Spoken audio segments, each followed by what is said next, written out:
వృశ్చిక రాశి వాళ్ళకి ఫిబ్రవరి మాసంలో 5 గ్రహాలు దివ్యంగా అనుకూలిస్తున్నాయండి. ప్రధానంగా చెప్పాలి అంటే 13వ తారీఖు వరకు చాలా బాగుంది. ఎందుకంటే 13వ తారీఖు దాకా రవి బలము అనేటువంటిది మకర రాశిలో అద్భుతంగా యోగిస్తుంది. రవి అనేటువంటి ఆయన 10th లార్డ్ అండి మీకు. అంటే కెరీర్ హౌస్ అనమాట. కెరీర్ అనేటువంటిది బిల్డ్ అవడానికి కానీ, ఉద్యోగంలో వ్యాపారాది విషయాల్లో విజయాలు చూడడానికి కానీ, ఎవరైనా ఉద్యోగ ప్రయత్నాలు చేస్తున్నా లేకపోతే ప్రమోషన్ల కోసం చూస్తున్నా 13th లోపు వచ్చే అవకాశాలు ఎక్కువగా కనబడతాయి.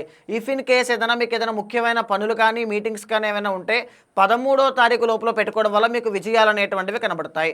23వ తారీఖు దాకా కుజుడి యొక్క బలం మీకు ఉంటుందండి. దీనివల్ల ఏంటంటే రియల్ ఎస్టేట్ వ్యాపారం, కన్స్ట్రక్షన్ వ్యాపారం, లేకపోతే కాంపిటేటివ్ ఎగ్జామ్స్ కానీ, స్పోర్ట్స్ ఫీల్డ్ కానీ అందరికీ కూడా అద్భుతంగా కనబడుతుంది 23వ తారీఖు దాకా. బుధ శుక్రుల యొక్క సంచారము ట్రాన్సిట్ అయిన తరువాత కూడా ఈ మాసమంతా మీకు అనుకూలంగా ఉంది. దీనివల్ల వ్యాపారస్తులకి బాగుంటుంది, విద్యార్థులకి బాగుంటుంది, సినీ నాటక కళారంగంలో ఉండేటువంటి వాళ్ళకి చాలా బాగుంటుంది.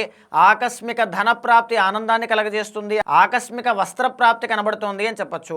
అయితే ముఖ్యంగా అష్టమ స్థానంలో గురుగ్రహ సంచారము అనేటువంటిది బాగాలేదు.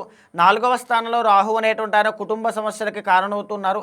పంచమంలో శనిగ్రహ సంచారము ప్రేమ విషయాల్లో కానీ, సంతానము విషయంలో కానీ ఒత్తిడి కనబడుతోంది. ఈ మాసం వరకు మీరు ప్రత్యేకించి ఎలాంటి పరిహారములు ఆచరించాల్సిన అవసరం లేదు. బట్ శివ నామస్మరణ చేస్తే మంచిది.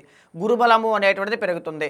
మార్చి నెలలో ఇంతటి యోగం ఉండదు కాబట్టి ఏదైనా ముఖ్యమైన పనులు ఏదైనా ఉన్నా, రావాల్సిన డబ్బులున్నా ఫిబ్రవరి మాసంలో వచ్చే విధంగానే ప్రయత్నం చేయండి, చాలా బాగుంటుంది.